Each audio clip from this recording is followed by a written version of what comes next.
السلام عليكم ورحمة الله تعالى وبركاته. أعوذ بالله من الشيطان الرجيم.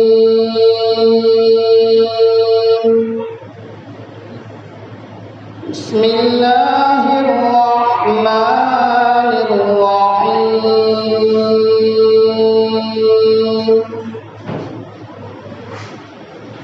وقال الذين كفروا ربنا أرنا الذين أضلانا من الجن والإنس نجعلهما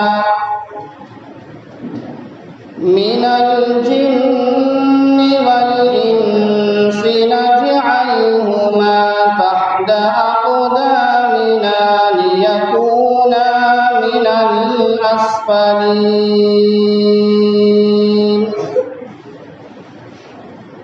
إن الذين قالوا ربنا الله ثم استقاموا تتنزل عليهم الملائكة ألا تخافوا ولا تحزنوا وأبشروا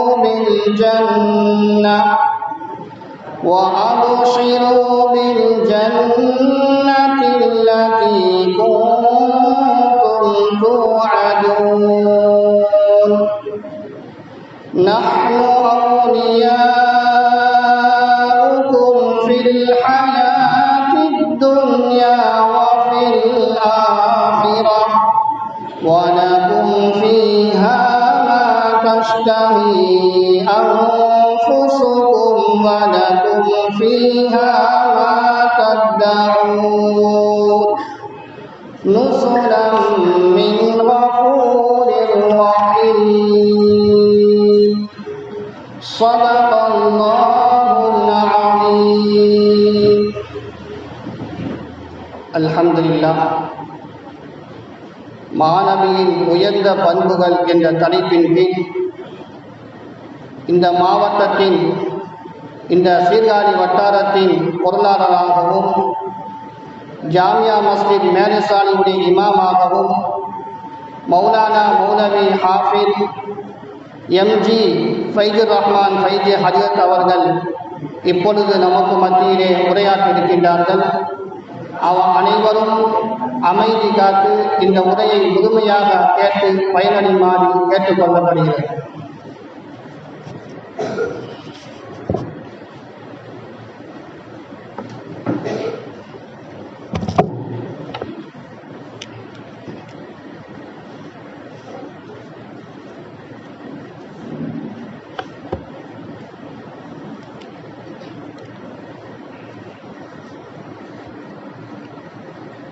السلام عليكم ورحمة الله وبركاته. الحمد لله نحمده ونستعينه ونستغفره ونؤمن به ونتوكل عليه ونعوذ بالله من شرور أنفسنا ومن سيئات أعمالنا. من يهده الله فلا مضل له ومن يضلله فلا هادي له. ونشهد أن لا إله إلا الله وحده لا شريك له ونشهد أن سيدنا ونبينا ومولانا محمدا عبده ورسوله أرسله الله بالحق بشيرا ونذيرا. أما بعد قال الله تعالى في القرآن العظيم والفرقان المجيد: أعوذ بالله من الشيطان الرجيم. وما آتاكم الرسول فخذوه وما نهاكم عنه فانتهوا واتقوا الله إن الله شديد العقاب. صدق الله العظيم. قال نبينا محمد صلى الله عليه وسلم: إنما بعثت ليتمم مكارم الأخلاق. صدق الله العظيم وصدق رسوله النبي الكريم والحمد لله رب العالمين. அளவற்ற அருளாளனும் நிகரற்ற அன்புடையவனுமாகிய எல்லாமல் அல்லாஹுவின் திருப்பெயரால் துவங்குகிறேன். எல்லா புகழும் ஏகவல்லவனாம் அல்லாஹ் ரப்புல் ஆலமீன் அவன் ஒருவனுக்கே உரித்தாகட்டும்.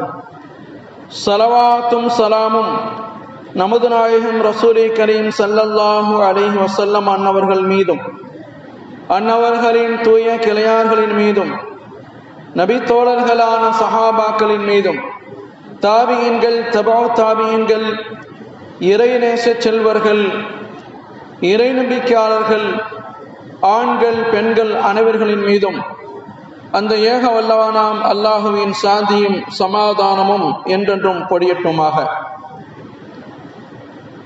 கண்ணியம் மிகுந்த புங்கனூர் நாட்டாண்மை பஞ்சாயத்தார்கள், ஜமாத்தார்கள் மற்றும் நூருல் இஸ்லாம் சங்கத்தினர்கள் அனைவர்களையும் அல்லாஹ் ரப்புல் ஆலமீன் இந்த விழாவை சிறப்பாக நடத்துவதற்கு ஏற்பாடு செய்திருக்கின்ற அனைத்து நல்லுள்ளங்களையும் வருகை தந்திருக்கக்கூடிய தாய்மார்களையும் சகோதரிகளையும் அல்லாஹு தஆலா பொருந்திக் கொள்வானாக. கண்ணியமிக்கவர்களே, சீர்காழி தாலுகாவிலே இதுதான் முதல் முறை என்று நான் என்னுடைய அனுபவத்திலே கூறுகிறேன். தினந்தோறும் ரபியுல் அவ்வல் என்று சொல்லக்கூடிய வசந்தத்தின் திருநாளான இந்த மாதத்தில் ஒவ்வொரு நாளும் 12 நாட்களை நபிகள் நாயகம் ரசூலே கரீம் ஸல்லல்லாஹு அலைஹி வஸல்லம் அவர்கள் அந்த பிறந்த மாதத்தை, பிறந்த தினத்தை அல்ல, பிறந்த மாதத்தையே கண்ணியப்படுத்த ஒரு ஏற்பாடு செய்த முதல் ஊர் நம்முடைய சீர்காழி தாலுகாவிலேயே அது நம்முடைய புங்குனூர் என்பதில் எந்த மாற்று கருத்தும் கிடையாது. இன்ஷா அல்லாஹ் இதை பார்த்து வரும் வருடங்களிலே ஒவ்வொரு ஊரிலும் இன்ஷா அல்லாஹ் இதை போல ஏற்பாடு செய்வார்கள்.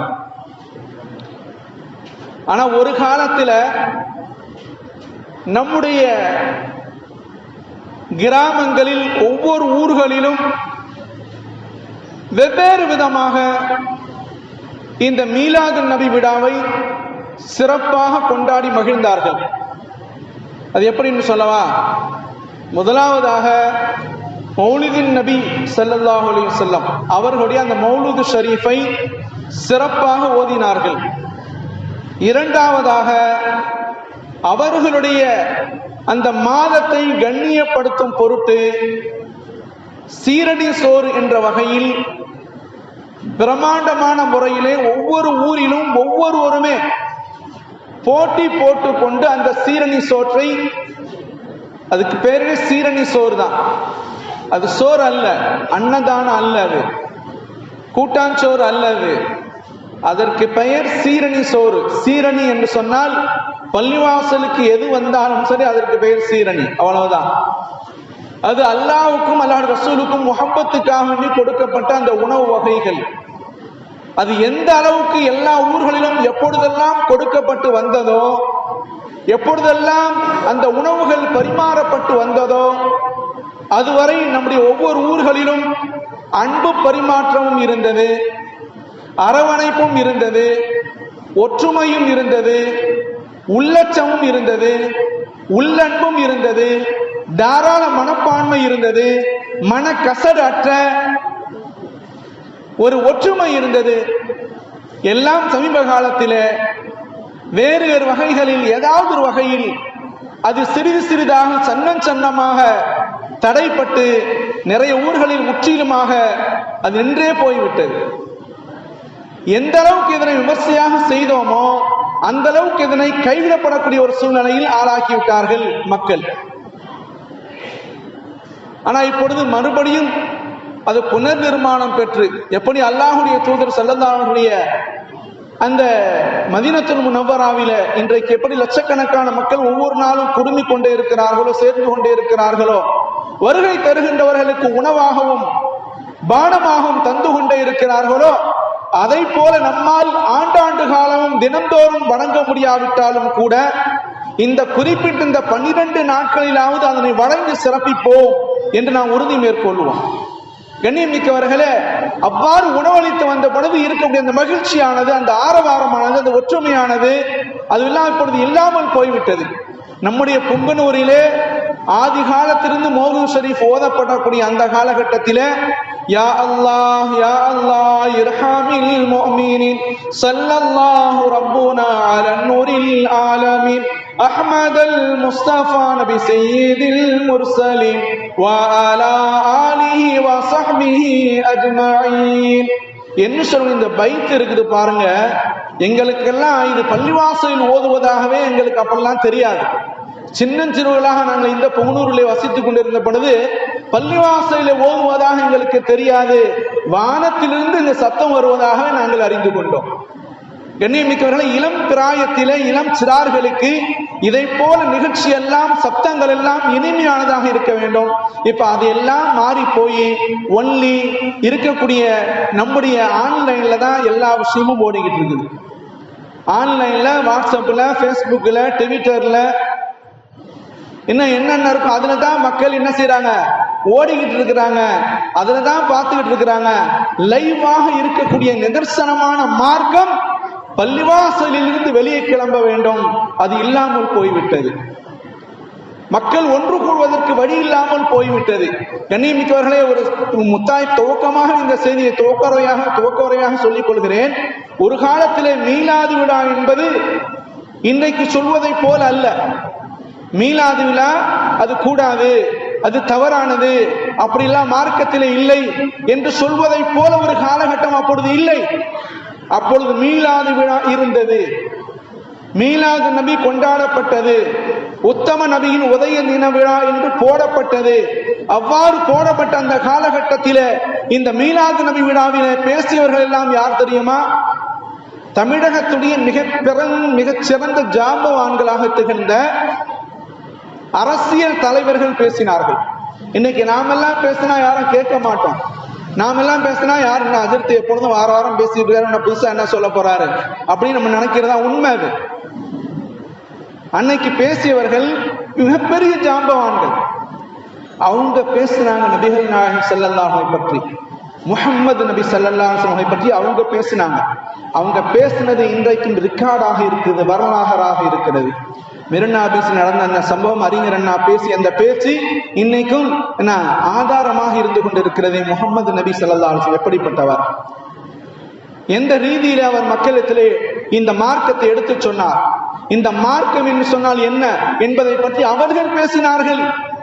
கடவுளே இல்லை என்று மறுத்தவர்கள் கூட அன்றைக்கு ஒன்றே குலம் ஒருவனே தேவன் என்று இஸ்லாம் சொல்லுகிறதா, அதை நான் அங்கீகரிக்கிறோம், ஏற்றுக்கொள்கிறோம் என்று தந்தை பெரியார் சொன்னார். கடவுளே இல்லை என்று நாம் மறுத்தோம். கடவுள் இல்லைதான். எப்படிப்பட்ட கடவுள் இல்லை? மனிதர்களுக்குள்ளே பாகுபாடு காட்டுகின்ற மனிதன். இவன் தோளில் இருந்து படைக்கப்பட்டவன், இவன் தலையில் இருந்து படைக்கப்பட்டவன், இவன் தொடையில் இருந்து படைக்கப்பட்டவன், இவன் காலில் இருந்து படைக்கப்பட்டவன் என்று கற்பிக்கின்ற அந்த கடவுள் தனத்தை நாங்கள் முட்டாள் என்று கூறுகிறோம் என்று சொன்னார் பெரியார். முட்டாள்தனம் என்று சொன்னார். அப்படிப்பட்ட கடவுள் எங்களுக்கு தேவையில்லை என்று சொன்னதால்தான் கடவுளை கற்பித்தவன் முட்டாள் என்று அவர் எழுதினார். அது உண்மைதான் அது. ஆனால் இஸ்லாம் அவர்களுக்கு போய் சேர்ந்த பொழுது தாமதமாகத்தான் நம்ம எல்லாமே கொடுப்போம், அந்நேரத்தோடு கொடுக்க மாட்டோம், தாமதமாக கொடுத்தோம். அப்பொழுது அவங்க சொன்னாங்க, இதுவெல்லாம் எங்களுக்கு முன்னாடியே வந்துருந்துன்னு சொன்னா நாங்க இந்த பேச்சையே நாங்க கையில் எடுத்திருக்க மாட்டோம், கடவுள் என்ற வார்த்தை இல்லை என்ற வார்த்தை நாங்கள் எடுத்திருக்க மாட்டோம். எங்களுக்கு தெரிஞ்சா எங்க சமுதாயத்தில் எங்களுடைய அந்த மதத்தில் என்ன சொல்லப்பட்டதோ அது தவறு என்று நாங்கள் விமர்சித்தோம். ஆனால் இப்படிப்பட்ட ஒரு மார்க்கம் இருக்கிறது என்று எங்களுக்கு தெரியாது. இப்படிப்பட்ட ஒரு வழிகாட்டி முகமது நபிகள் என்று சொல்லக்கூடியவர் வாழ்ந்தார். எங்களை போன்றே அவரும் விரட்டப்பட்டார், எங்களை போன்றே அவரும் கல்லடி வாங்கப்பட்டார், எங்களை போன்று அவரும் துரத்தப்பட்டார், எங்களை போன்று அவரையும் சிறைச்சாலை அடைக்கப்பட்டார் என்ற தகவல் எங்களுக்கு முன்னமே தெரிந்திருந்தால் இவரே நாங்கள் தலைவராக தேர்ந்தெடுத்துக் கொண்டிருப்போம் என்று சொன்னார்கள். கடவுளே இல்லை என்றவர்கள் ஒன்றே குலம் ஒருவனே தேவன், ஒன்றே குலம் பாத்தீங்க, வ இலாஹுக்கும் இலாஹும் வாஹித், உங்களில் இறைவன் ஒரே இறைவன் தான், உங்களின் இறைவன் ஒரே இறைவன் தான். அதே போல அந்த இறைவன் படைத்தது ஒரே ஒரு ஆத்மாவை தான், அந்த இறைவன் படைத்தது ஒரே ஒரு ஆத்மாவை தான். யா அய்யுஹன்னாஸ் தகூ ரப்பக்கும் அல்லதீ خلقكم من نفس واحدة, சூரத்து நிசாவிலே 4வது அத்தியாயத்தில் 1வது வசனம் சொல்லக்கூடிய செய்தி இதுதான். மனிதர்கள் நீங்கள் அந்த இறைவனை பயந்து கொள்ளுங்கள். ரப்பக்கும் அல்லதீ خلقكم من نفس واحدة, அந்த இறைவன் ஒரே ஒரு ஆத்மாவிலிருந்தே உங்கள் அனைவர்களையும் படைத்தான். وخلق منها زوجها, அவரிலிருந்து அவருடைய துணையையும் படைத்தான். இன்னைக்கு இந்த சமுதாயத்துக்கு இவர் தலைவர், இந்த நிறத்திற்கு இவர் ஒரு வழிகாட்டி, இந்த மொழிக்கு இவர் ஒரு தலைவர், இந்த அந்தஸ்துக்கு இவர் ஒரு தலைவர் என்ற அந்த சிந்தனை குர்ஆன் ஷரீஃபினால் சொல்லப்பட்டது கிடையாது, மனிதர்களால் உருவாக்கப்பட்டது என்று அவர்கள் விளங்கிக் கொண்டார்கள்.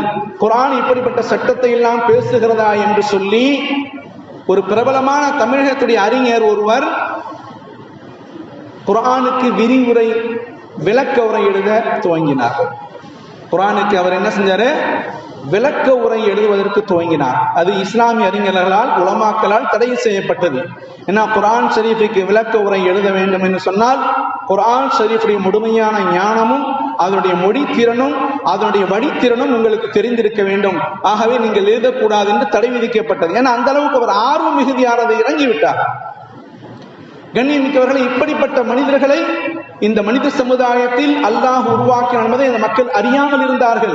நாம தாமதமாக கொண்டு போய் கொடுத்தோம். அவங்க புரிஞ்சுக்கிட்டு சரி இப்படிலாம் சொல்லக்கூடாது, இது இறைவன் இருப்பது உண்மைதான், இறைவன் இருப்பது உண்மைதான், அவன் ஒருவன் தான் என்பதை இவர்கள் சொல்லுகிறார்களே என்று சொல்லி அந்த ஒவ்வொரு மீலாது மேடையிலும் நம்ம தமிழ்நாட்டிலங்க, நம்ம ஊர்ல, நம்ம தாலுக்கா, நம்ம மாவட்டத்துல மிகப்பெரிய எப்படிப்பட்டவர்கள் சொன்னால் இந்து மதத்தினுடைய மிகப்பெரிய ஒரு ஜாம்பவான்கள், மதுரை ஆதீனம் போன்றவர்கள், அதே போல குன்றக்குடி அடிகளார் போன்றவர்கள்லாம் இந்த மீலாது விழாவிலே இஸ்லாத்தை பற்றியும் முஸ்லிம்களை பற்றியும் நபிகள் நாயகம் ஸல்லல்லாஹு அலைஹி வஸல்லம் பற்றியும் பேசினார்கள். எப்படி பேசினார்கள்?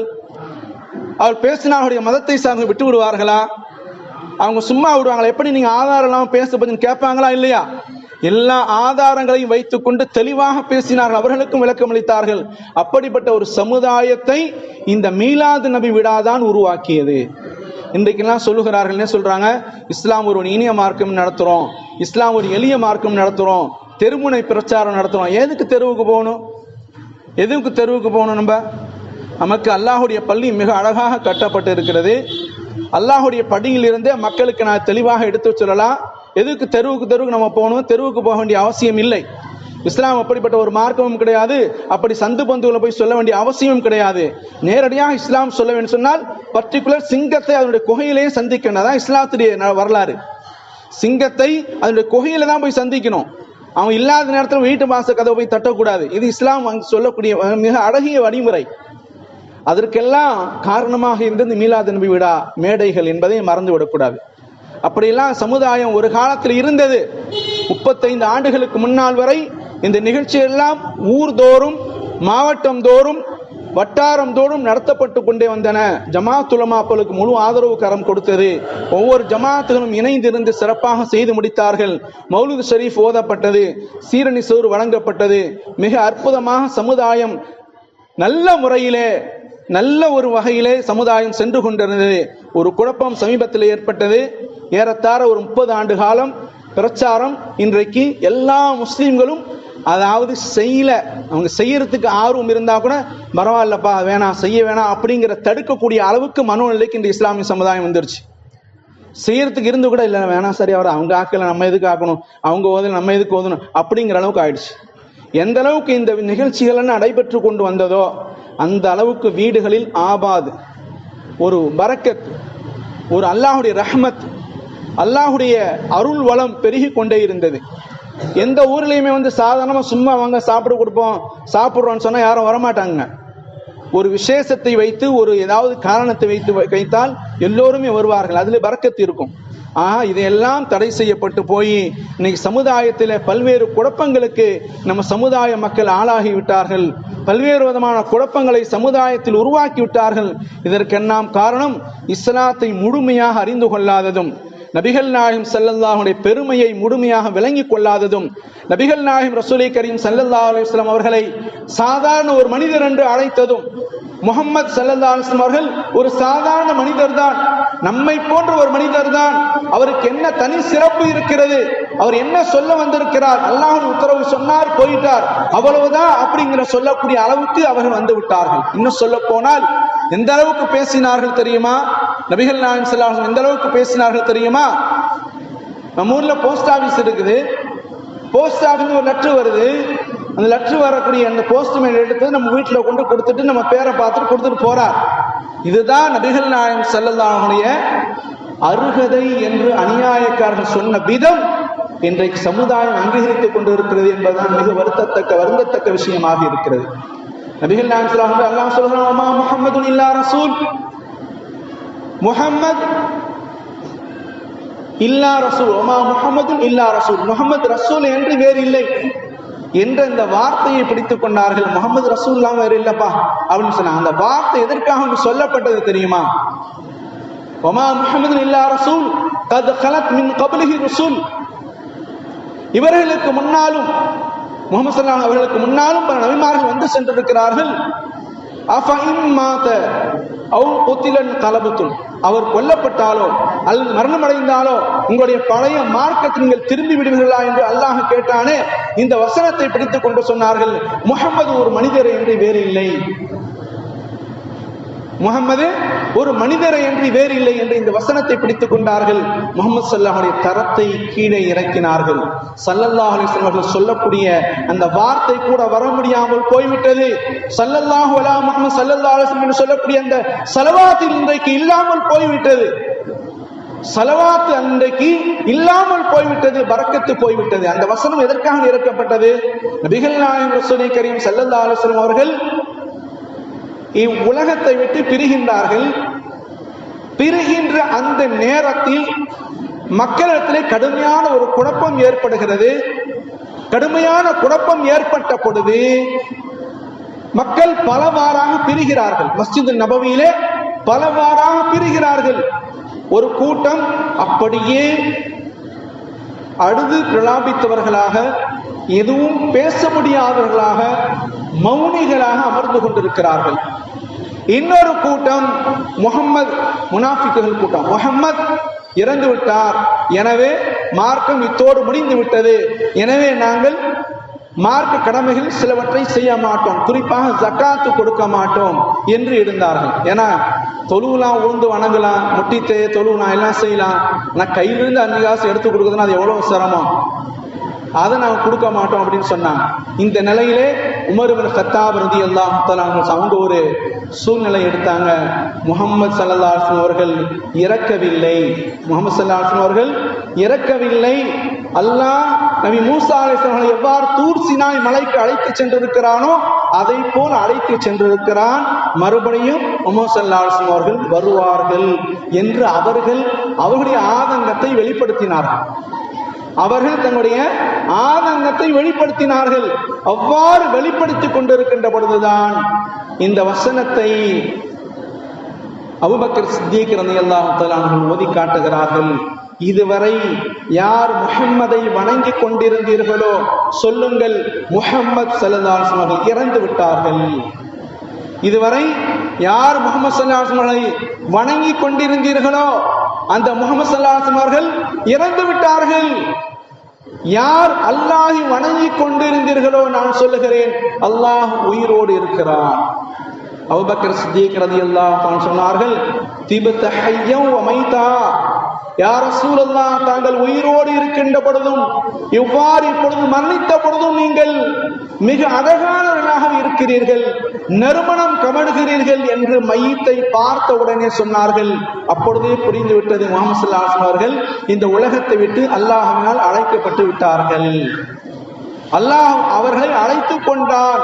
அவர்கள் வந்திருந்த அந்த நுபுவத்துடைய அந்த செய்திகள், நுபுவத்துடைய அந்த பணி நிறைவடைந்து விட்டது, அதனால் அழைத்து கொண்டான் என்று அப்பொழுதுதான் உமர் இப்னு கத்தாப் ரலியல்லாஹு தஆலா அவர்களுக்கு சுய நினைவு வருகிறது.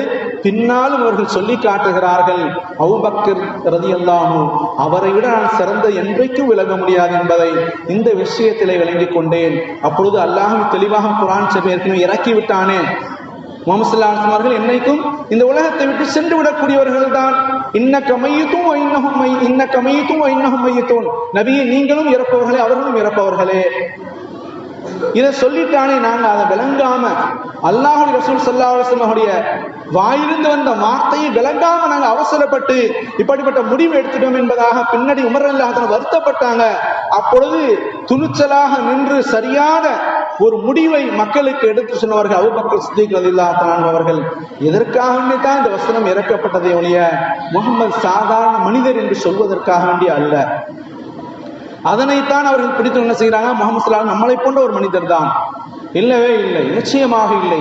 முஹம்மது ரசூலுல்லாஹி ஸல்லல்லாஹு அலைஹி வஸல்லம் அவர்கள் 1,24,000 நபிமார்களுக்கும் தலைவராக இருந்தவர்கள்.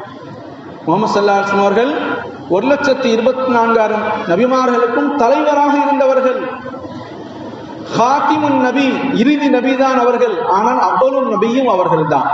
முஃபஸ்ஸிரீன்கள், விரிவுரையாளர்கள் எழுதுகிறார்கள், ஒவ்வொரு நபி இந்த உலகத்திலே வந்து உதித்த பொழுதும் முஹம்மது ஸல்லல்லாஹு அலைஹி பெயர் கூறப்பட்டு உங்களுக்கு பின்னால் ஒரு நபி வருவார், அவரை நீங்கள் ஏற்றுக்கொள்ள வேண்டும் என்று நிபந்தனையின் பேரில் தான் இந்த உலகத்தில் நபிமார்களை இறக்கப்பட்டார்கள் என்று முஃபஸ்ஸிரீன்கள் எழுதுகிறார்கள்.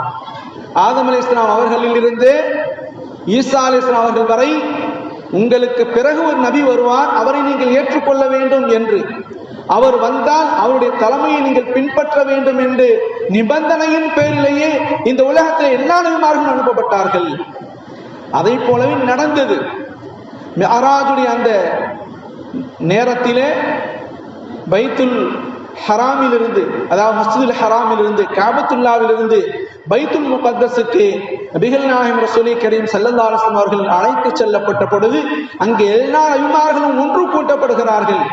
எல்லா நபிமார்களும் ஒன்று கூட்டப்பட்டு அல்லாஹ்வுடைய ரசூல் நமது நாயகம் ரசூலே கரீம் ஸல்லல்லாஹு அலைஹி வஸல்லம் அவர்கள் தான் எல்லா நபிமார்களுக்கும் தொழுகை நடத்துகிறார்கள். வயதிலே மூப்பு இருக்கிறாங்க. ஆதம் அலைஹிஸ்ஸலாம் அவர்கள் ஈசா அலைஹிஸ்ஸலாம் எல்லா வயதிற்கு மூப்பு தான். ஈசா அலைஹிஸ்ஸலாம் 37 வயதிலே இந்த உலகத்தை விட்டு வானுலகத்திற்கு எடுத்து செல்லப்பட்டாலும் கூட அந்த காலம் உருண்டோடி விட்டதனால் எல்லோருமே நபிகள் நாயகம் ஸல்லல்லாஹு அலைஹி வஸல்லம் விட வயது மூத்தவர்கள் தான். ஆனால் எல்லோருக்கும் நபியாக இருந்த ரசூல் ஸல்லல்லாஹு அலைஹி வஸல்லம் எல்லோருக்கும் இமாமாக தொட வைக்கிறார்கள் சொன்னால் எல்லோருக்குமே இவர்கள் நபியாக இருந்திருக்கிறார்கள். வானுலோகத்திற்கு அந்த மிஅராஜிலே அழைத்து செல்லப்பட்ட பொழுது எல்லா நபிமார்களும், அங்கே இருந்தவர்கள் எல்லா நபிமார்களும் நபிகள் நாயகம் ரசூல் கரீம் ஸல்லல்லாஹு அலைஹி வஸல்லம் வரவேற்பு தெரிவிக்கிறார்கள். மர்ஹபன் பி அஹின் நபியி, என்னுடைய சகோதரர் நபியே வாருங்கள்.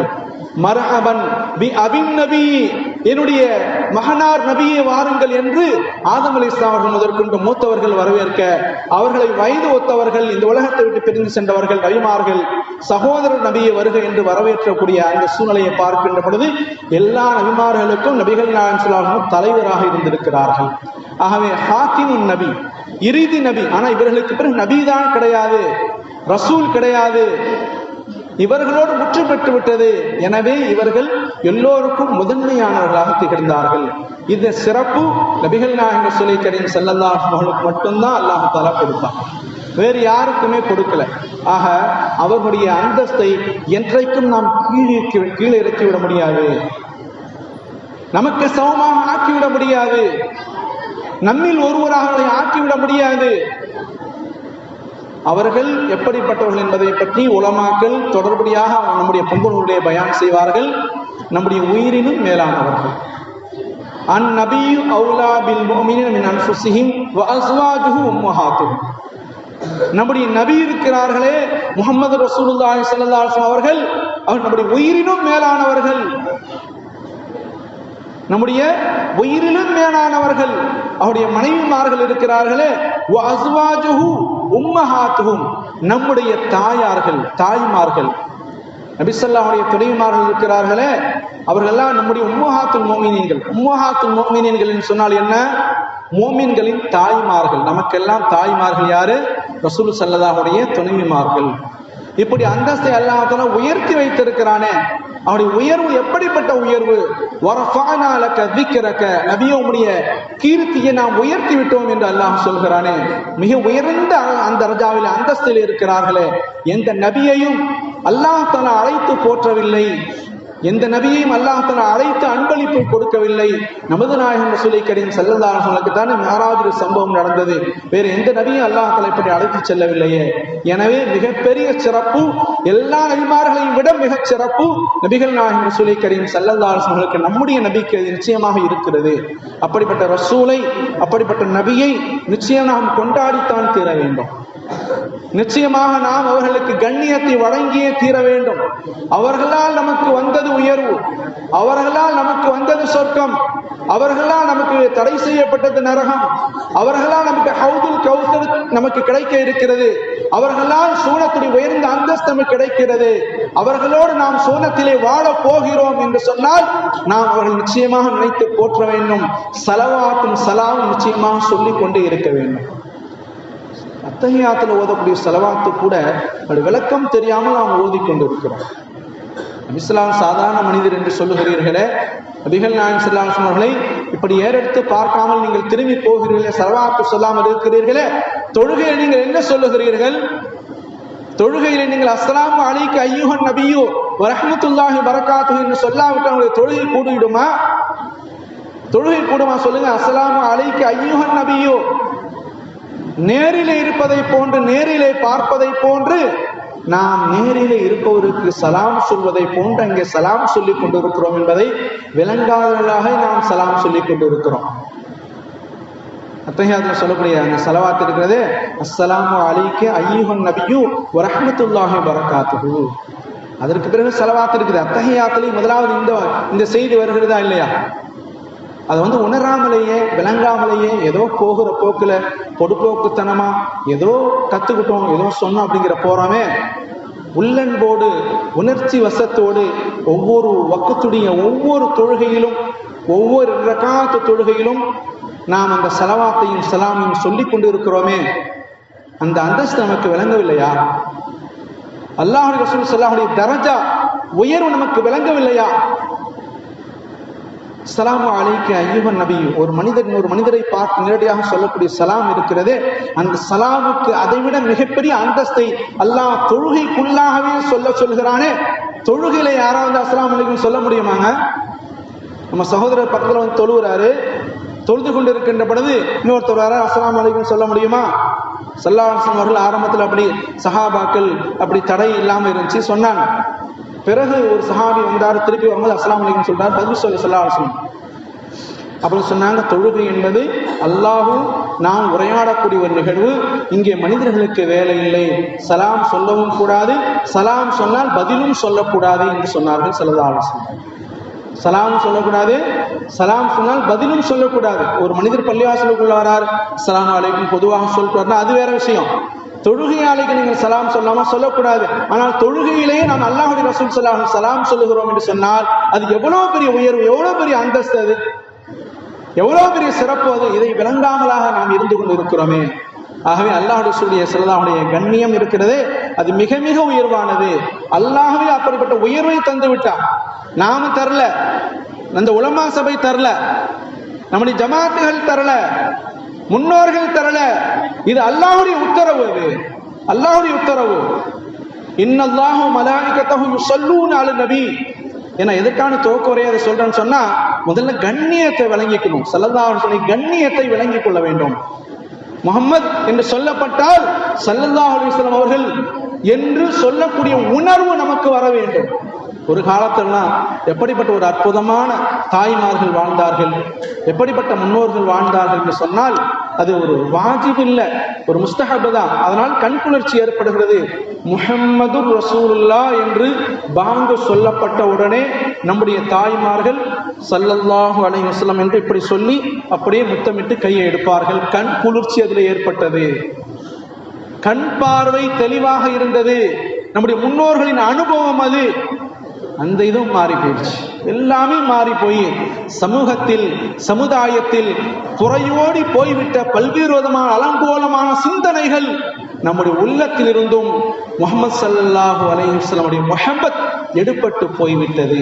முஹம்மது ஸல்லல்லாஹுடைய அந்த அங்கீகாரம் அந்தஸ்து இல்லாமல் போய்விட்டது. சகோதரர்களே, கண்ணியமிக்கவர்களே, தாய்மார்களே, முஹம்மது ரசூலுல்லாஹி ஸல்லல்லாஹு அலைஹி வஸல்லம் அல்லாஹ் தஆலா வேறு யாருக்கும் இந்த அனுமதி வழங்கல. அல்லாஹ் உத்தரவு கொடுத்துட்டான், இந்த தொழுகையிலேயே எனக்கு இபாதத் செய்கின்ற பொழுது என்னுடைய ரசூலை நீங்கள் கண்ணியப்படுத்த வேண்டும்.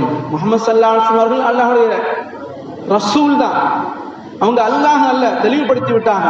நீங்க எப்படி முஹம்மது ஸல்லல்லாஹு அலைஹி வஸல்லம் ரொம்ப உயர்த்துறாங்க, ரொம்ப புகழ்றாங்க அப்படின்னு.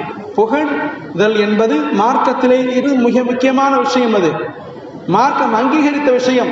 அந்த புகழை அல்லாஹ் தஆலா சொல்கிறானா இல்லையா?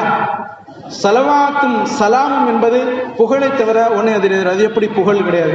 அது புகழ் இல்லை, ஹம்து வேற, ஸலவாத் வேற என்பதாக சொல்வார்கள். அஸ்ஸலாமு அலைக்க அய்யுஹன் நபியு ரஹ்மத்துல்லாஹி பரகாத்துஹு ஸல்லல்லாஹு அலைஹி வஸல்லம் சொல்றோம். அது அவர்களுக்கு நாம் செய்யக்கூடிய ஒரு மரியாதை, அது ஒரு புகழ் தானே. இன்னல்லாஹ மலாயிகத்தஹு யுஸல்லூன அலன் நபி, இன்னல்லாஹ் நிச்சயம் அல்லாஹ் மலாயிகத்துமார்களும் வானவர்களும் யுஸல்லூன அலன் நபி, நபி ஸல்லல்லாஹு அலைஹி மீது ஸலவாத்து சொல்கிறார்கள். ஸலவாத்து சொல்கிறார்கள் சொன்னால் என்ன? அல்லாஹ் எப்படி ஸலவாத் சொல்றது? அல்லாஹ் அருள் புரிகிறான் என்பதாக அர்த்தம். மலாயிகத்துமார்கள் அவர்களுக்கான துஆ செய்து கொண்டிருக்கிறார்கள் என்பதாக அர்த்தம். எனவே யா அய்யுஹல்லதீன ஆமனூ, ஓ இறை நம்பிக்கையாளர்களே, சல்லு அலைஹி வஸல்லிமு தஸ்லீமா, அவர்களுக்கு நீங்கள் ஸலவாத்தும் சொல்லுங்கள், சலாமும் சொல்லுங்கள். அதுதான் அத்தஹியாத்தை நம்ம சொல்லிக் கொண்டிருக்கிறோம். அஸ்ஸலாமு அலைக்க அய்யுஹன் நபியு ரஹ்மத்துல்லாஹி பரகாத்துஹு. இது சலாம். ஸலவாத் என்பது அல்லாஹும்ம ஸல்லி அலா முஹம்மதின் வ அலா ஆலி முஹம்மதின் கமா ஸல்லைத அலா இப்ராஹிம் வ அலா ஆலி இப்ராஹிம் சொல்லக்கூடிய அந்த ஸலவாத். இந்த இரண்டையுமே இந்த வசனத்தின் மூலமாக நாம் உறுதிப்படுத்தி நபிகள் நாயகம் ஸல்லல்லாஹு அலைஹி மீது கண்ணியமாக புகழ் மாலையை நாம் கொடுத்து கொண்டே இருக்கிறோம் என்பதை நாம் விளங்கிக் கொள்ள வேண்டும். கண்ணியமிக்கவர்களே, அல்லாஹ்வுடைய ரசூல் ஸல்லல்லாஹு அலைஹி வஸல்லம் இந்த உலகத்திலே 63 ஆண்டுகள் வாழ்ந்தார்கள் சந்திர கணக்குப்படி. இதிலே 23 ஆண்டுகள் ரசூலாக, நபியாக, இறுதி தூதராக இந்த உலகத்திலே வாழ்ந்தார்கள். 23 ஆண்டுகள். இந்த 23 ஆண்டுகளிலும் அவர்களுடைய நடவடிக்கைகள், செயல்பாடுகள், சொற்கள், கௌலி, ஃபிஅலி, தக்ரீரி என்று சொல்வார்கள். சொல், செயல், அங்கீகாரம், கண் அசைவு கூட மார்க்கம்தான். நபிகள் நாயகம் ஸல்லல்லாஹுடைய கண் அசைவு இருக்கு பாருங்க, அது கூட மார்க்கம்தான். இப்படி எல்லாமே நாம் எடுத்துக்கொள்வோம் என்று சொன்னால் எல்லா விஷயத்திலும் நபிகள் நாயகம் ஸல்லல்லாஹு அலைஹி வஸல்லம் இந்த உம்மத்தின் மீது மிகுந்த அக்கறையை கொண்டிருந்தார்கள். இந்த உம்மத்தின் மீது மிகுந்த அக்கறையை கொண்டிருந்தார்கள். சில வேளைகளில் இந்த உம்மத்திற்காக வேண்டிய அடுபவர்களாகவும் இருந்தார்கள்.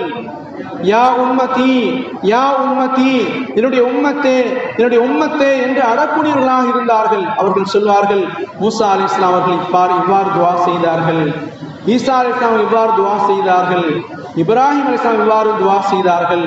என்னுடைய ரப்பே, என்னுடைய இறைவனே, என்னுடைய சமுதாயத்தை காப்பாற்று என்பதாக துஆ செய்வார்கள். அதை போல நான் அதைவிட தாண்டி உம்மத்துக்கு நான் துஆ செய்து கொண்டு வருகிறேன் என்று சொன்ன உடனே அல்லாஹ் வஹீயின் மூலமாக ஜிப்ரீல் அலைஹிஸ்ஸலாம் அவர்களுக்கு வஹீ இறக்கினான். நபியே, இந்த விஷயத்தில், உங்களுடைய உம்மத்துடைய விஷயத்தில் உம்மை நாம் கவலை கொள்ள செய்ய மாட்டோம் என்று உத்தரவாதம் கொடுத்தான். அல்லாஹ் ரப்பல் ஆலமீன் உத்தரவாதம் கொடுத்தான். எனவே அப்படிப்பட்ட நபிக்கு நாம் ஸலவாத்தும் ஸலாமும் சொல்வதிலே கிஞ்சிற்றும் தயங்கக்கூடாது.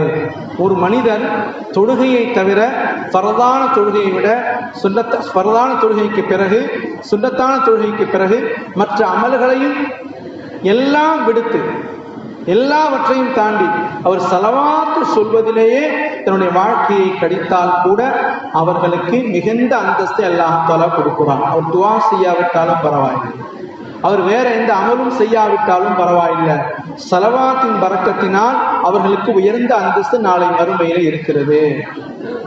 இது கண்ணியமிக்க சஹாபாக்கள் செய்த ஒரு மிகப்பெரிய அமலாக இருக்கிறது. எனவே கண்ணியமாக நாம் அதை செய்ய வேண்டும். இந்த 23 ஆண்டுகளில் கண்மணி நாயகம் ரசூல் கரீம் ஸல்லல்லாஹு அலைஹி வஸல்லம் அவர்கள் எங்கேயும் தன்னுடைய குணத்தை இழக்கவே இல்லை, தன்னுடைய நறுமணத்தை இழக்கவே இல்லை, தங்களுடைய அதபை ஒழுங்கை என்றைக்கும் இழக்கவே இல்லை. என்றைக்கும் அவர்கள் கோபப்பட்டது கிடையாது.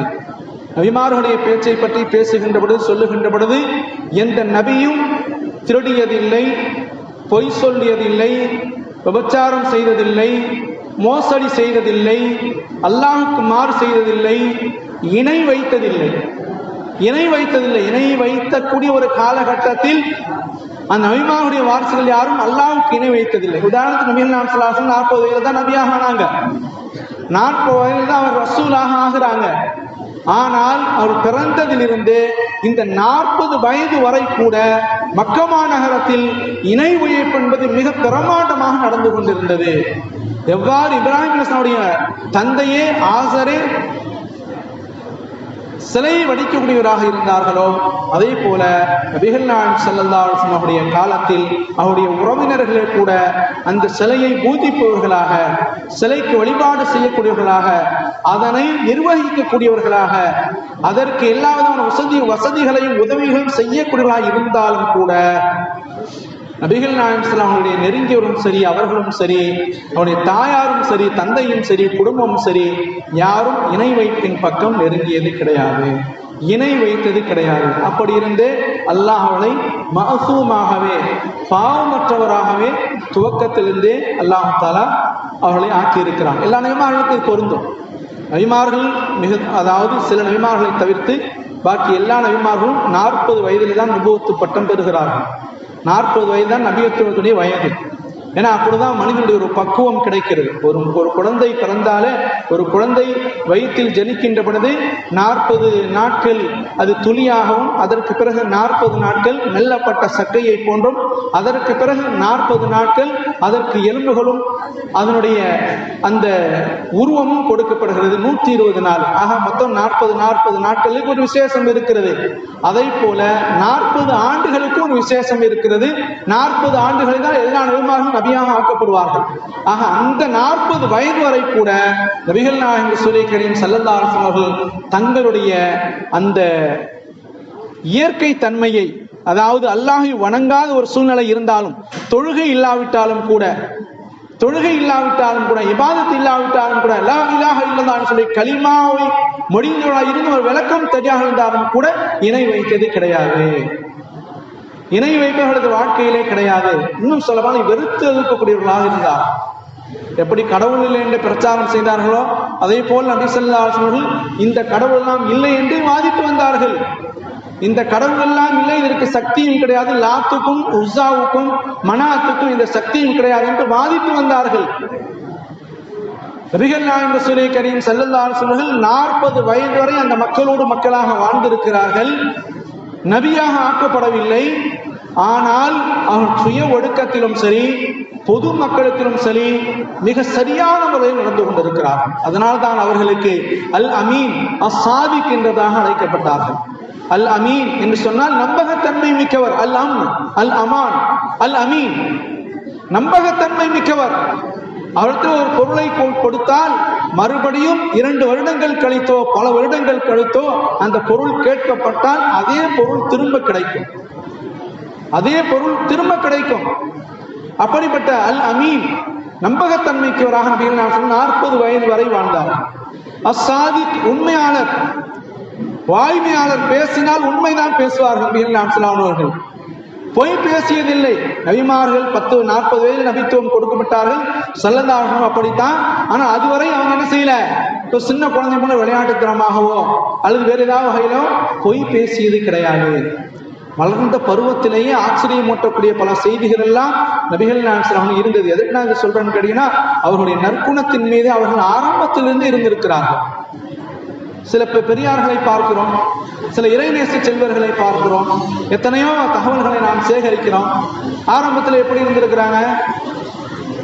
பாவங்கள் செய்பவர்களாக, குடிக்காரர்களாக, மோசடி செய்பவர்களாக, அநியாயக்காரர்களாக, அக்கிரமக்காரர்களாக வாழ்ந்து ஒரு நேரம் வந்ததற்கு பிறகு ஹிதாயத் அவர்களுக்கு ஒளி பாய்ச்சப்பட்டு தீனுல் இஸ்லாத்திலே வந்து நல்லடியார்களாக, நல்ல மனிதராக மரணம் எய்தக்கூடிய ஒரு பாக்கியத்தை பெறக்கூடிய மக்கள் எல்லாம் பார்த்து கொண்டிருக்கிறோம். அது வேற விஷயம். ஆனால் நபிகள் நாயகம் அவர்கள் ஆரம்பத்திலிருந்தே அதே நிலையை, நபியாக இல்லாவிட்டாலும் ஒரு நபியுடைய அந்தஸ்து எப்படி இருக்கும் என்பதை மக்கள் பின்னால் விளங்கிக் கொள்ள வேண்டும் என்பதற்காக வேண்டியே அதே ஸ்டேட்டஸ் நபிகள் நான் சொல்லி இருந்தது. அல் அமீன் அசாதிக், அசாதிக் வாய்மையாளர், உண்மை சொன்னார் உண்மைதான், பொய் சொல்ல மாட்டார், நீதமாக நடந்து கொள்வார் என்பதை நபிகள் நாங்கள் வாழ்க்கை வரலாறிலிருந்து அந்த நற்குணத்தை அவர்கள் போற்றி வளர்த்தவர்களாக இருந்தார். சிறு வயதிலேயே, இளம் பிராயத்திலேயே பிறருக்கு உதவக்கூடிய மனப்பான்மை மிக்கவர்களாக இருந்தார். எத்தனையோ மக்களுக்கு உதவிகரமாக இருந்திருக்கிறார்கள். முகமது ஸல்லல்லாஹு அலைஹி வஸல்லம் அவர்கள் உதவக்கூடிய அந்த மனப்பான்மையின் காரணமாகத்தான் அன்னை ஹதீஜா ரம்யார் ரலியல்லாஹு தஆலா அல்லாஹ் தஆலா அவர்கள் மனம் முடிச்சு வச்சாங்க. அவர்கள் விருப்பமாக தேர்ந்தெடுத்தார். உதவக்கூடிய மனப்பான்மை தான் அவர்களை அந்த அந்தஸ்துக்கு உயர்த்தியதுன்னு சொன்னால் அது ரொம்ப உண்மைதான், பொய் அல்லது. அப்பொழுதெல்லாம் நபி ஸல்லல்லாஹு நபி அல்லையா? அன்னை ஹதீஜா ரம்யார் ரலியல்லாஹு அன்ஹா மனம் முடிக்கின்ற பொழுது ரசூல் ஸல்லல்லாஹு நபி அல்ல, 25 வயது, 40 வயது தான் நபித்துவம் கிடைக்கிறது. 25 வயதிலே 40 வயது பெண்மணியான ஹதீஜா ரலியல்லாஹு அன்ஹா மனம் முடிக்கிறார்கள் சொன்னால் ஏறத்தாழ 15 ஆண்டுகள் இடைவெளி இருக்கிறது. இந்த 15 ஆண்டு இடைவெளிக்கு முன்னால் அவர்கள் சிறப்பாக வாழ்ந்திருக்கிறார்கள். வியாபாரத்திலே சிரியாவுக்கு, ஷாமுக்கு சென்று வியாபாரம் செய்தவர்கள் ஸல்லல்லாஹு அலைஹி வஸல்லம் வியாபாரம் செய்கிறார்கள். செய்கின்ற பொழுது அந்த வியாபார நுணுக்கங்கள், உண்மை பேசக்கூடிய விதம், சரியான முறை நீதமாக நிறுத்தும், அளந்தும் வாங்கி விற்கக்கூடிய அந்த தாதூரிய தன்மை இருக்கிறது, சாதுரிய தன்மை, இதனை இங்கே மக்கா முக்கர்ரமாவிலே செல்வ பிராட்டியாக, செல்வ சீமாட்டியாக வாழ்ந்து கொண்டிருக்கின்ற 2 கணவர்களை ஒன்றன் பின் ஒன்றாக மனம் முடித்து அவர்கள் வஃபாத்துக்கு பிறகு தனிமையில் தவித்துக் கொண்டிருக்கின்ற சிறந்த செல்வ சீமாட்டி, செல்வத்தை அல்லாஹ் தஆலா கொடுத்து கூட அந்த செல்வத்தை பராமரிப்பதற்கு, பாதுகாப்பதற்கு, நிர்வகிப்பதற்கு யாரும் ஆள் இல்லாத ஒரு சூழ்நிலையிலே அன்னையவர்கள் இருந்து கொண்டிருக்கின்ற பொழுது நபிகள் நாயகம் ஸல்லல்லாஹு அந்த வியாபார சாதுரியத்தை அன்னை ஹதீஜா ரலியல்லாஹு அன்ஹா அந்த வேலையால் மைசரா போய் சொல்லுகிறார். இவர் சொன்ன உடனே ஹதீஜா நாயகி ரலியல்லாஹு அன்ஹா ஹஜ்ரத் ரசூலுல்லாஹி ஸல்லல்லாஹு அலைஹி முஹம்மது ஸல்லல்லாஹு அலைஹி கூப்பிட்டு அனுப்புறாங்க. கூப்பிட்டு அனுப்பி அவங்கள்ட்ட விளக்கம் சொல்றாங்க. இதே போல என்னுடைய செல்வம் இருக்கிறது, என்னுடைய இந்த பொருள் இருக்குது, நீங்க எடுத்துட்டு போய் வியாபாரம் செஞ்சுட்டு வர முடியுமா என்று கேட்ட உடனே ஸல்லல்லாஹு அலைஹி வஸல்லம் ஆமோதிக்கிறார்கள். எப்படி மூசா அலைஹிஸ்ஸலாம் அவர்களுக்கு அல்லாஹ் தஆலா சஃபூரா அம்மையாரையும் அவருடைய சகோதரியையும் ஷுவைப் அலைஹிஸ்ஸலாம் அவர்களையும் காட்டினானோ, ஒரு பள்ளத்தாக்கு தண்ணி குடிச்சுக்கிட்டு இருக்காங்க, தண்ணி ஆடுகள்லாம் தண்ணி மேய்ந்து கொண்டு குடித்து கொண்டு இருக்கிறது, பெண்மணிகள் 2 பேர் நின்றுகிட்டு இருக்கிறாங்க. இந்த வாலிபர் பார்க்கிறாரு, பெண்மணிகள்லாம் தனியாக ஒதுங்கி நின்று கொண்டு இருக்கிறாங்க, மக்கள்லாம் கரடுமுரடாக அந்த தண்ணீரை போய் குடிச்சுக்கிட்டு இருக்கிறாங்க, கால்நடைகளுக்கு போட்டுக்கிட்டு இருக்காங்க. மூசா அலைஹிஸ்ஸலாம் போறாங்க, அந்த இளைஞர் போய் என்ன விஷயமான்னு கேட்கிறாங்க. இதை போல என்னுடைய ஆடுகளுக்கு தண்ணீர் புகட்ட முடியாது, இவங்கெல்லாம் போனதுக்கு பிறகுதான் நாங்கள் தண்ணீர் புகட்ட முடியும், எங்களுடைய தந்தையோ கண் தெரியாதவராக இருக்கிறார் என்று சொன்ன மாத்திரத்திலே மூசா அலைஹிஸ்ஸலாம் அந்த பெண்மணிகள் மீது இறக்கப்பட்டு அந்த ஆடுகளை இவர்களே அழைத்து சென்று தண்ணீர் புகட்டி உங்களுடைய வீடுகளுக்கு நானே சென்று விட்டு விடுகிறேன் என்று சொல்லி அங்க பார்த்தா அங்க ஷுவைப் அலைஹிஸ்ஸலாம் அவர்கள், அவங்க ஒரு பெரிய நபி, அரபுகளிலே கொடுக்கப்பட்ட அவங்க ஒரு நபி தான். அவங்க போன உடனே அவங்கள்ட்ட இந்த விபரத்தை இந்த பெண்மணிகள் சொல்றாங்க, கண்ணியமான ஒரு இளைஞர் வந்தாரு, எங்கள்கிட்ட வந்து நல்ல அன்பான முறையில் நடந்து எங்களுக்கு உபசரிச்சார், உதவி செஞ்சாருன்னு சொன்ன உடனே ஷுவைப் அலைஹிஸ்ஸலாம் அவர்கள் அல்லாஹ் அவர்களுக்கு வஹியை கொடுத்தானா இல்லையா? அவங்க நபிமார்கள் இல்லையா, நபி இல்லையா?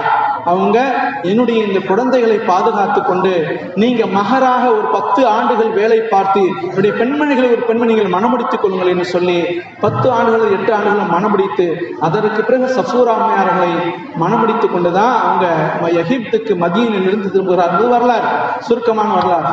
இதை போல் அல்லாஹ் தஆலா ஹதீஜா ரலியல்லாஹு அன்ஹா காட்டி கொடுக்குறான். அவங்க இதே போல அந்த பொருளாதாரத்தை எடுத்து அவங்க சிரியா ஷாமுக்கு சென்று வியாபாரத்தை நல்ல முறையிலே செய்து இதுவரைக்கும் கொடுத்த அந்த லாபத்தை விட வருமானத்தை விட அதிகமான வருமானத்தை கொடுத்த மாத்திரத்திலே அன்னை ஹதீஜா ரலியல்லாஹு தஆலா ஒரு எண்ணம் வருகிறது, எத்தனையோ செல்வ சீமாட்டிகள் செல்வர்கள் இந்த மாநகரத்திலே மக்காவில் இருந்து பெண் கேட்டாலும் கூட இவர்களை நாம் மனமுடித்துக் கொண்டால் நம்முடைய செல்வமும் பாதுகாக்கப்படும், நமக்கும் ஒரு துணையாக ஆகும் என்று அன்னை அவர்களே விருப்பப்பட்டு அவருடைய குடும்பத்திற்கு தூது அனுப்பி திருமணம் முடிக்கப்படுகிறது. சகோதரர்களே, அப்ப ஆரம்பத்திலிருந்தே எப்படிப்பட்ட ஒரு நல்ல நற்குணத்தை நபிகள் நாயகம் ஸல்லல்லாஹு அலைஹி வஸல்லம் வளர்த்து வந்திருக்கிறார்கள். இவர்களும் சம்மதித்தார் பாருங்க, ஸல்லல்லாஹு அலைஹி வஸல்லம் சம்மதித்தார்கள் பாருங்க. யாராவது சம்மதிப்போமா? ஒரு இளம் வயது வாலிபர் வயது முதிர்ந்த, ஒன்றுக்கும் 2 திருமணங்கள் முடித்து குழந்தைகளும் பெற்றெடுத்துக் கொண்ட ஒரு பெண்மணியை மணமுடித்துக் கொள்வதற்கு யாரால் இயலும்? 40 வயதான முதல் தாரமா பாருங்க, நல்ல பொண்ணா பாருங்க, அப்படி பாருங்க சொல்லக்கூடிய இந்த காலத்துல 1400 ஆண்டுகளுக்கு முன்னாலேயே 40 வயது மதிக்கத்தக்க ஒரு பெண்ணை 25 வயது வாலிபர் திருமணம் முடித்துக் கொள்கிறார் சொன்னால் இது எவ்வளவு பெரிய நற்குணத்தை இங்கே எடுத்து காட்டுகிறது என்பது பாருங்க. இந்த சிந்தனை, இந்த உயர்ந்த அந்த கொள்கை யாருக்கு வரும்? நபிகள் நாயகம் வந்தது. அப்பொழுதும் அவர் முழுமதியை போலத்தான் இருந்தாங்க. ஸல்லல்லாஹு அலைஹி வஸல்லம் அவர்கள் நபியாக ஆக்கப்படாவிட்டாலும் கூட அந்த முழுமதி போன்ற வதனம் இருந்தது. கஸ்ஸஹரி ஃபீ தரஃபின் வல் பத்ரி ஃபீ ஷரஃபின் வல் பஹரி ஃபீ கரமின் வத்தஹரி ஃபீ ஹிமமி என்று இமாம் பூஸ்ரி ரஹ்மத்துல்லாஹி அலைஹி அவர்கள் பாடுகிறார்களே புர்தா ஷரீஃபிலே. அதே போல அவர்களுடைய வதனம் அதே போல ரோஜாப்பு போலத்தான் இருந்தது. அவருடைய பலம் ஆண்மை மிக்கதாக இருந்தது. அவருடைய பேச்சு காலமாக நின்று நிலவக்கூடியதாக இருந்தது என்று அவர்கள் பாடுகிறார்கள் அரபி அந்த பைத்திலே. அதே போல ஸல்லல்லாஹு இருந்தார்கள். ஆனாலும் கூட அந்த பெண்மணிக்காக வேண்டி அவருடைய செல்வம் பாதுகாக்கப்பட வேண்டும், அநியாயமாக அந்த செல்வம் போய்விடக்கூடாது என்ற அந்த உயர்ந்த நோக்கத்தோடு நற்குணத்தோடு அன்னை ஹதீஜா ரலியல்லாஹு தஆலா மணமுடித்துக் கொண்டார்கள் என்பதை நாம் வரலாற்றிலே பார்க்கிறோம்.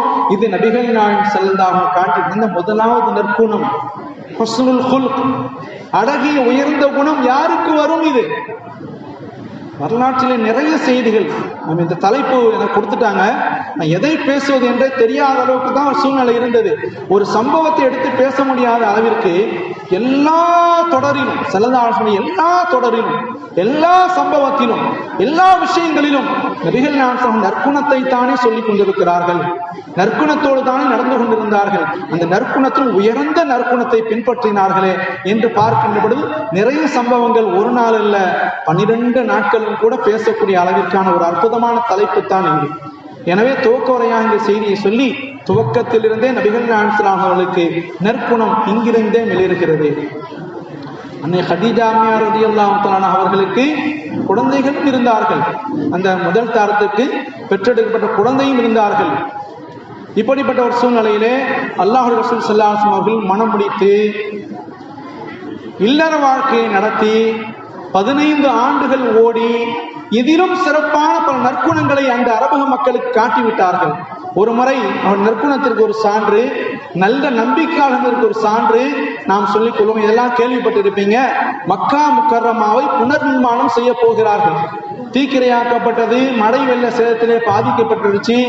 அப்பொழுது ஸல்லல்லாஹு அலைஹி வஸல்லம் அவர்கள் அந்த நேரத்தில் மக்கள் எல்லாம், அந்த அரபுகள் எல்லாம், உயர்ந்த குலத்தினர்கள்லாம் ஆலோசனை செஞ்சு, குறைஷிகள்லாம் ஆலோசனை செஞ்சு மக்காவை காபத்துல்லா இடிச்சுட்டு புதுசாக கட்டணும்னு சொல்லிட்டு இறங்குறாங்க. வலீத் இப்னு முகீரா என்ன சொல்லக்கூடிய அந்த மனிதர் முதலாவதாக மக்காவை இடிக்கிறார். இடிச்சு பார்க்கிறார், இன்னும் ஆபத்துலாம் ஒன்றும் நேரல, இந்த ஒரு அசம்பாவிதம் நடக்கல. அப்போ மறுபடியும் சுத்தமாக இடிச்சிடுறார். இடிச்சுட்டு மறுபடியும் குறைஷிகள் ஒரு சட்டம் போடுறாங்க. எப்படின்னா, இந்த காபத்துல்லாவை கட்டுவதற்காக வேண்டி எக்காலத்தை முன்னிட்டும் வட்டி பணம் பயன்படுத்தப்படக்கூடாது.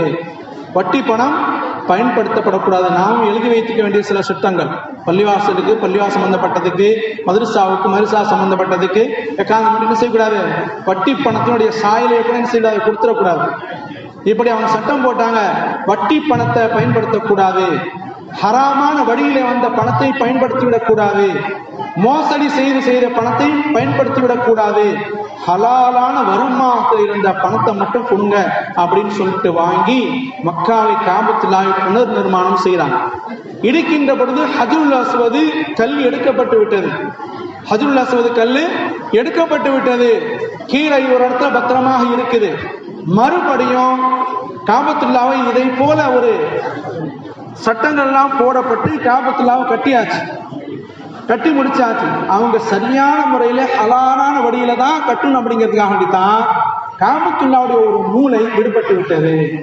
காபத்துல்லாவுடைய ஒரு மூளை விடுபட்டு, எல்லாம் தோண்டி பார்த்தாச்சு, ஆராய்ச்சி பார்த்தாச்சு, இவ்வளவுதான் காசு ஹலாலான முறையில தேருது, இந்த பாவம் இல்லாம வந்த காசு இவ்வளவுதான். என்ன பண்ணாங்க, 3 மூலையை கட்டிட்டாங்க. 4வது ஹிஜ்ரி இஸ்மாயில் என்று சொல்லக்கூடிய அந்த இடம் இருக்கு பாருங்க, இன்னைக்கு கூட ஒரு வளைவு இருக்கு பாருங்க, அந்த இடத்தை விட்டுட்டாங்க. அவங்களால கட்ட முடியல. இப்பொழுது இந்த பக்கம் ஹஜ்ருல் அஸ்வத் கல்லை வைச்சாக வேண்டும். அவ எப்படி வைக்கிறது, யார் வைக்கிறது அப்படிங்கிற ஒரு போட்டா போட்டி நடக்கின்ற பொழுது அவங்களும் ஒரு ஆலோசனை செய்யறாங்க. நம்முடைய இந்த இடத்தில் அதிகாலை நேரத்தில் முதலாவதாக காபத்துல்லாவுக்கு யார் நுழைகிறார்களோ அவர்களுக்கு நாம் ஆலோசனை அவரிடத்திலே கேட்போம் என்று சொன்ன மாத்திரத்திலே, அதே போலவே நபிகள் நாயகம் ஸல்லல்லாஹு அலைஹி வஸல்லம் அவர்களே முதலாவதாக காபத்துல்லாவுக்குள்ள நுழைகிறாங்க. உடனே குறைஷிகளுக்கெல்லாம் பெரிய ஆச்சரியம். முஹம்மது அல்-அமீன் அஸ்-சாதிக், உண்மையாளர், வாய்மையாளர், இவர் நமக்கு சரியான தீர்ப்பை சொல்லுவார் என்று சொல்லி முஹம்மது ஸல்லல்லாஹு அலைஹி வஸல்லம் இந்த செய்தியை சொல்றாங்க. காபத்துல்லா கட்டி முடிக்கப்பட்டு விட்டது. ஹஜ்ருல் அஸ்வத் கல்ல, புனிதமான கல், சோனத்திலிருந்து வந்த கல், அந்த கல்லை எடுத்து வைக்கணும். இப்ப யார் எடுக்கலாம் அப்படின்னு பார்க்கும் பொழுது ஸல்லல்லாஹு அலைஹி வஸல்லம் அவர்கள் ஆலோசனை சொல்றாங்க, ஒரு போர்வை எடுத்துடுவாங்க. ஒரு போர்வை எடுத்துட்டு வாங்க. போர்வை எடுத்து வரப்பட்டது, பெரிய போர்வை, காபத்துல்லா போர்த்துவதை போல ஒரு போர்வை எடுத்து வரப்பட்டது. அந்த போர்வையிலே ஸல்லல்லாஹு அலைஹி வஸல்லம் கல்லை எடுத்து வைக்கிறாங்க. எடுத்து வச்ச உடனே எல்லா கோத்திரத்தாரும் வாருங்க. குறைஷிகள் இருக்கிறார்கள், அதே போல இன்னும் பிற கோத்திரத்தார்கள் இருக்கிறார்கள், பனு மக்சூமி கோத்திரத்தார்கள் இருக்கிறார்கள், நிறைய கோத்திரம் இருக்குது. எல்லா கோத்திரத்தார்களும் குடும்பத்தவர்களும் வாருங்க, எல்லோரும் ஒவ்வொரு மூலையை பிடிங்க என்பதாக சொல்லி பிடித்து எடுத்து சென்று அந்த ஹஜ்ருல் அஸ்வத் பொருத்தக்கூடிய அந்த இடம் வந்த உடனே நபிகள் நாயகம் ஸல்லல்லாஹு அலைஹி வஸல்லம் அவர்களே தன்னுடைய திருக்கரத்தால் அந்த ஹஜ்ருல் அஸ்வதை எடுத்து வைக்கிறார்கள். இப்படி ஆரம்பத்திலிருந்து எல்லா விஷயங்களிலும் நபிகள் நாயகம் ஆலோசனை பெறப்பட்டவர்களாக, நற்குணம் மிக்கவர்களாக, அந்த மக்களால் ஏற்றுக்கொள்ளப்பட்டவர்களாக இருந்தார்கள். இதுதான வரலாற்றிலே பார்க்கிறோம். இன்னும் குர்ஆன் ஷரீஃப் நமக்கு பேசுகிறது, வ இன்னக லஅலா குலுகின் அதீம், நபியே நீங்கள் மகத்தா நற்குணத்தின் மீது இருக்கிறீர்கள். நபியே நீங்கள் மகத்தா நற்குணத்தின் மீது இருக்கிறீர்கள். இதான் உயர்ந்த குணம் என்று சொல்றாங்க. வ இன்னக லஅலா குலுகின் அதீம், குலுக்கு என்ன சொன்னால் குணம்தான், அதுல அதீம் மகத்தான் நற்குணம். குலுக்கு என்று சொன்னால் நற்குணம். அல் பிர்ரு ஹுஸ்னுல் குலுக், நாம் செய்யக்கூடிய நன்மை எல்லாம் ஹுஸ்னுல் குலுக், அழகிய நற்குணம் தான் என்று ஹதீஸ் ஷரீஃப் நமக்கு எடுத்து காட்டுகிறது. எனவே இதை போல இந்த நேரத்திலே ஸல்லல்லாஹு அலைஹி வஸல்லம் பற்றி அல்லாஹ் வைன்னக லஅலா குலுகின் அதீம், நபி நீங்கள் மகத்தான் நற்குணத்தின் மீது இருக்கிறீர்கள் என்று அல்லாஹ் சொல்கிறான். வரலாற்று நடிகளின் நிறைய செய்திகளை பார்க்கிறோம். நபிகள் நாயகம் ஸல்லல்லாஹு அலைஹி வஸல்லம் அவர்கள் ஹிந்தாவை மன்னித்தது நற்குணத்தின் காரணமாகத்தான். ஹிந்தாவை மன்னித்தது நற்குணத்தின் காரணமாகத்தான். ஹிந்தா என்ற பெண்மணி யாரு? அவங்களும் குறைஷி குலத்தை சேர்ந்த ஒரு பெண்மணி, அபூ சுஃபியானுடைய மனைவி, முஆவியா ரலியல்லாஹு தாயார். இவங்க நல்ல ஒரு அந்தஸ்தில் இருக்கக்கூடிய ஒரு பெண்மணி. ஆனால் குறைஷி குலத்தில் குஃபாரிடத்தில் இவங்க இருக்கிறாங்க. அபூ சுஃபியான் எங்க இருந்தார் நமக்கெல்லாம் தெரியும். ஹிஜ்ரி 10வது ஆண்டு மக்கா வெற்றி கொள்ளப்பட்ட அந்த நாள் வரை அபூ சுஃபியான் எதிரணியில தான் இருக்கிறார். அபூ சுஃபியான் எதிரணியில தான் இருக்கிறார். குறைஷிகளோட தான் இருக்கிறார், குஃபாரோட தான் இருக்கிறார். பனு ஹுனைன் வரைக்கும், பனு முஸ்தலிக் வரைக்கும், பதிலிருந்து ஆரம்பிச்சு எல்லாத்துக்கும் அவர் தான் தலைவர். அப்படிப்பட்ட அபூ சுஃபியான், அப்படிப்பட்ட அபூ சுஃபியான் மனைவி தான் ஹிந்தா. இவங்க என்ன பண்றாங்க அப்படின்னு கேட்டீங்கன்னா, இவங்களுடைய தகப்பனார், சகோதரர், தாய் மாமன், இத்தை 3 பேரையும் பத்ர் யுத்த காலத்திலே இவர்கள் இழந்து விடுகிறார்கள். பத்ர் யுத்தத்திலே இவங்க இழந்துடுறாங்க. அப்படின்னா பத்ர் யுத்தத்திலே முஸ்லிம்களால், சஹாபாக்களால் கொல்லப்படுகிறார்கள். அதற்கு பழி வாங்க வேண்டும் என்பதற்காக வேண்டி ஹம்சா ரலியல்லாஹு அன்ஹு, குறிப்பாக இவங்களுடைய தகப்பனார் உத்துபாவை கொள்றாங்க. ஹம்சா ரலியல்லாஹு அன்ஹு தான் உத்துபாவை பத்ர் யுத்தத்திலே நேரடியாக சந்தித்து நேர் மோதலில் சமர் புரிந்து கொல்லப்படுகிறார் உத்துபா. எனவே அதற்கு பழிவாங்க வேண்டும் என்று ஹிந்தா உஹது போர்க்களத்திலே இறங்குகிறார். வஹ்ஷியை ஆதரிக்கிறார். வஹ்ஷி யாரு? ஜுபைர் இப்னு முத்தைமுடைய அடிமை. இந்த வஹ்ஷியை கை கொடுத்து அவருக்கு நிறைய அன்பளிப்புகள் எல்லாம் கொடுத்து இந்த ஹம்சாவை கொலை செய்துவிட்டு வா என்று பணிக்கிறார். அதே போல் வஹ்ஷியும் ஈட்டியால் ஹம்சா ரலியல்லாஹு அன்ஹு கொலை செய்கிறார், குத்தப்படுகிறார்கள். ஹம்சா ரலியல்லாஹு அன்ஹு அவர்கள் நபிகள் நாயகம் ஹம்சா என்ன உறவுமுறை நமக்கு தெரியுமா? ஸல்லல்லாஹுடைய சிறிய தகப்பனாதான் ஹம்சா ரலியல்லாஹு அன்ஹு, சிறிய தகப்பனார். அதோடு மட்டுமல்லாமல் நபிகள் நாயகத்துடைய பால்குடி சகோதரர். இப்படிப்பட்ட ஹம்சா ரலியல்லாஹு இஸ்லாத்திற்கு உறுதுணையாக இருந்த உமர் ரலியல்லாஹு சமமாக இருந்தவர்கள் ஹம்சா ரலியல்லாஹு. இந்த ஹம்சா ரலியல்லாஹு கொல்லப்பட்ட உடனே அந்த பெண்மணி அதோடு விடல, ஹம்சா ரலியல்லாஹு உடலை சிதைச்சி இதயத்தை பிளந்து உள்ள இருக்கக்கூடிய ஈரலை எடுத்து அதே இடத்திலேயே கடித்து குதறுகிறார், துப்புகிறார், பேயாட்டம் போடுகிறார். ஹிந்தா ரலியல்லாஹு அன்ஹா ஹிஜ்ரி 10வது ஆண்டு சரியாக அதே ஹிந்தா ரலியல்லாஹு தஆலா அன்ஹா அவர்களாக ஆகிறார்கள். அதே ஹிந்தா ரலியல்லாஹு தஆலா ஆகிறார்கள். யாரும் எதையும் மன்னிக்கலாம், ஆனா குடும்பத்திலே என்னுடைய தந்தையை கொலை செய்த, தாயை கொலை செய்த, பெற்றோரை கொலை செய்த மக்களை யாரும் மன்னிக்க மாட்டாங்க, யாரும் மன்னிக்க மாட்டாங்க. ஆனால் நற்குணத்தின் தாயகம் நபிகள் நாயகம் என்று சொல்லக்கூடிய ஸல்லல்லாஹு அலைஹி அவர்கள் ஹிந்தாவை மன்னித்தார்கள். அபூ சுஃபியானை மன்னித்தாங்க, ஹிந்தாவை மன்னிச்சாங்க. ஹிந்தாவுக்கு சில தகவல்களையும் சொன்னாங்க, உபதேசம் புரிந்தாங்க, மன்னிச்சாங்க. அபூ சுஃபியானையும் மன்னிச்சாங்க. அபூ சுஃபியான் எல்லா விதத்திலும் இஸ்லாத்திற்கு எதிராக இருந்தவர். ஹிஜ்ராவுடைய அந்த 10வது ஆண்டு வரை இஸ்லாத்திற்கு எதிராக இருந்தவர். அபூ சுஃபியான் கைது செய்யப்படுகிறார். கைது செய்யப்பட்டு முஸ்லிம்கள் வரக்கூடிய அந்த படைபலம் வரக்கூடிய அந்த இடத்திலே நிற்க வைக்கப்படுகிறார். அபூ சுஃபியான் பார்க்கிறார், இனிமே நமக்கு வேறு வழியே கிடையாது, இப்பொழுது இஸ்லாத்தை ஏற்றுக்கொள்வதை தவிர வேறு வழி இல்லை. ஏன்னா இவங்களோடு சேர்ந்தவங்க எல்லாம் போயிட்டாங்க, குஃபாரா போயிட்டாங்க, முஷ்ரிக்கா போயிட்டாங்க, உலகத்தை விட்டே போயிட்டாங்க. அல்லாஹ் தஆலா அவருக்கு படிப்பினையா விட்டு வச்சிருக்கிறான். இப்பொழுது அபூ சுஃபியானும் இஸ்லாத்தில் இணைந்து விடுகிறார். அவரும் நபிகள் நாயகம் ரசூல் கரீம் ஸல்லல்லாஹு அலைஹி அன்புக்கு ஆளாக்கப்பட்டு விட்டார். அவர்களையும் நபிகள் நாயகம் அவர்கள் ஆமோதித்து ஏற்றுக்கொண்டார்கள். இப்படி நெருங்கிய உறவினர்களையும் கொலை செய்த அந்த அபூ சுஃபியான், ஹிந்தா, அவருடைய மகனார் இக்ரிமா, வஹ்ஷி போன்றவர்களும் இஸ்லாத்தில் இணைந்து கொண்டார்கள். சொன்னால் இதற்கெல்லாம் மூல காரணம் நபிகள் நாயகம் ஸல்லல்லாஹு அலைஹி அவர்கள் பெற்றிருந்த நற்குணம் தான். நுபுவத்தின் பாதையில் செய்த மிகப்பெரிய தியாகம் நற்குணமாக இருந்தது. அக்மலுல் ஈமான் அஹ்ஸனுஹும் குலுகா. உங்களுடைய ஈமான் பரிபூர்ணப்படுத்துவது எதன் காரணமாக சொன்னால் அக்மலுல் முஃமினீன ஈமான் அஹ்ஸனுஹும் குலுகா, அழகிய நற்குணத்தின் காரணமாகத்தான் என்று நபிகள் நாயகம் ஸல்லல்லாஹு அலைஹி வஸல்லம் போதித்தார்கள். அவர்களும் அந்த 23 ஆண்டு காலம் அல்ல, வாழ்க்கை முழுவதுமே நற்குணத்தோடு வாழ்ந்தார்கள். அந்த நற்குணத்தை நபிகள் நாயகம் ஸல்லல்லாஹு அலைஹி வஸல்லம் சொன்ன அந்த அழகிய நற்குணத்தை நாம் பேணி வாழ்வோமாக என்று கூறி, புங்கனூர் ஜாமியா மஸ்ஜித் நிர்வாக பெருமக்கள், ஜமாத்தார்கள், தாய்மார்கள், சிறுவர்கள், சங்கத்து அங்கத்தினர்கள், உலமா பெருமக்கள் குறிப்பாக அனைவர்களுக்கும் எங்களுடைய சீர்காழி தாலுகா ஜமாத் உலமா சபை சார்பாக நன்றியையும் துஆவையும் தெரிவித்துக் கொண்டு நிறைவு செய்கிறேன். வாஹிரு தஅவானா அல்ஹம்துலில்லாஹி ரப்பில் ஆலமீன். அஸ்ஸலாமு அலைக்கும் வரஹ்மத்துல்லாஹி வபரகாத்துஹு.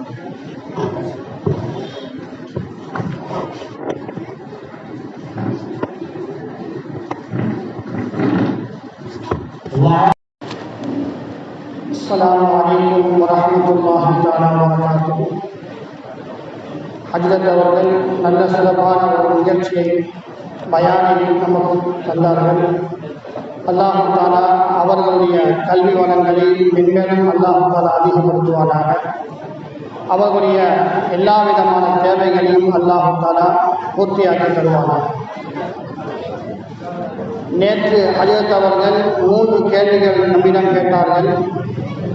அந்த 3 கேள்விகளில் முதலாவது கேள்வியுடைய பதில் ஹாலித் இப்னு வலீத். முதலாவது கேள்விக்கான பதில் ஹாலித் இப்னு வலீத் ரலியல்லாஹு அன்ஹு.